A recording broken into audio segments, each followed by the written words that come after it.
L'événement du week-end, c'était aussi le premier week-end pascal, très observé pour le pape François, et ça a été plutôt réussi, en tout cas un climat de liesse à Rome. Bonsoir Olivier Bobineau, vous avez signé L'Empire des papes, une sociologie du pouvoir dans l'Église aux éditions CNRS. Alors c'est vrai que c'est un état de grâce pour le pape François, des embrassades, des scènes de foule, une véritable papamania. Comment l'expliquer ?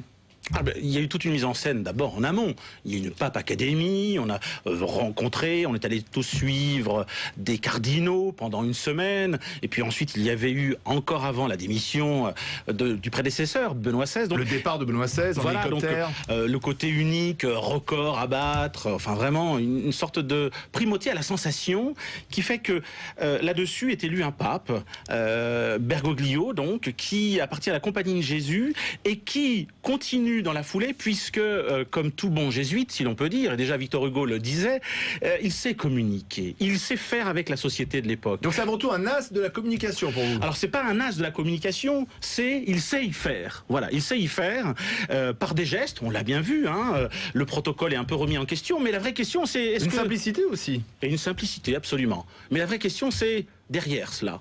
Vous dites, pour l'instant, on n'a rien vu, rien entendu, notamment, on ne sait pas ce qu'ils pensent des sujets qui peuvent toujours un peu fâcher, concernant la famille, le mariage, les femmes. Ah, on sait tout à fait ce qu'ils pensent.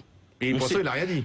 Ah oui, il n'a rien dit. En tant que pape, mais on sait tout à fait ce qu'il pense. C'est quand même un partisan de la conservation de l'ordre social et moral. Regardons. C'est un conservateur. C'est un conservateur, mais comme tous les papes et comme tous les évêques à un moment donné qui accèdent à ce poste-là depuis 500 ans après Jésus-Christ, depuis 1500 ans, l'évêque de Rome est là pour conserver une structure pyramidale. Donc vous dites finalement qu'on risque d'être déçu parce qu'on a l'impression d'avoir un pape François moderne, simple, dans son temps, et lorsqu'il va prendre la parole, on va retrouver finalement des thèses assez conservatrices, en tout cas certaines de l'Église.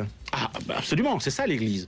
L'Église, c'est un principe hiérarchique, c'est une conservation d'un ordre qui remonte à plus de 1000 ans, et là-dessus, le garant, le gardien, puisque c'est un mot qu'il emploie souvent d'ailleurs, gardien, le gardien de cet empire catholique, c'est le pape, c'est l'évêque de Rome. J'ai entendu Monseigneur Potvin, qui est le porte-parole de la conférence des évêques de France, dire qu'il y avait un effet François indiscutable, notamment son discours sur la pauvreté, la remise en cause finalement des ravages parfois d'un capitalisme non maîtrisé, lorsqu'il est, c'était jeudi saint, lorsqu'il est allé dans cette prison pour les lavements des pieds des femmes, tout ça, ce sont des gestes quand même très importants, bien sûr, très importants. Mais d'abord, Jean XXIII, dans les années 60, a fait la même chose. Il faut relire les écrits, Mater et Magistrat. Donc c'est pas nouveau. Oui, et puis on le sait, Jean-Paul II était un grand anticapitaliste. Il condamnait le capitalisme. Et puis, deuxième chose, et c'est un point capital, François, le fameux François, Saint François d'Assise, dont il se réclame, eh bien, il est allé voir le pape Innocent III. On est en 1209. Que va-t-il se passer?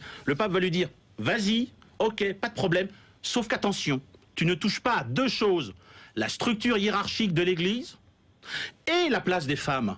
Qu'a fait François? Il n'a pas touché à ces deux choses-là. Voilà. Et bien là aussi, le pape François, si l'on peut dire, il pourra faire des réformettes, il pourra couper le bois mort, il pourra enlever quelques feuilles, mais le tronc restera toujours le même. C'est-à-dire, par exemple, on l'attend beaucoup sur peut-être une réforme du fonctionnement du Vatican. Il y a eu des scandales à répétition ces dernières années, et vous pensez qu'il ne pourra pas faire cette réforme? Il ne peut pas faire cette réforme, parce que c'est remettre en cause le catholicisme romain. C'est scier la branche sur laquelle il est assis, sur laquelle les évêques de Rome sont assis depuis 1500 ans. Et vous parlez des femmes. Pourquoi vous parlez-vous des femmes? On ne sait pas ce qu'il pense spécialement de la condition féminine, le pape François. Ah mais si, on le sait dans le cadre de sa morale familiale. Et comment peut-il innover dans la place des femmes si certains attendent, y compris l'ordination des femmes, ou une plus grande place pour les femmes? Non, ça n'ira pas plus loin que peut-être la présence tolérée, autorisée, proposée dans tous les diocèses de femmes, de jeunes filles, enfants de cœur. Donc la hiérarchie restera un monde d'hommes. Ah mais la hiérarchie restera un monde d'hommes. C'est le clergé, c'est un monde d'hommes, c'est 1500 ans de pouvoir masculin sur le corps, et notamment le corps des femmes. Il y avait eu une réforme possible, peut-être. Et c'est Jean XXIII qui avait essayé de dire « Regardons la place des femmes, regardons la place du corps et la relation sexuelle ». Sauf que son successeur, Paul VI, a fermé définitivement la porte en disant « On a ouvert la porte, on la ferme, interdiction de la contraception, et les femmes ont une vocation qui n'est pas celle des hommes. » Point barre. Merci Olivier Bobineau, je rappelle le titre de votre livre, L'Empire des papes, chez les éditions CNRS Éditions. Merci d'être venu sur le plateau.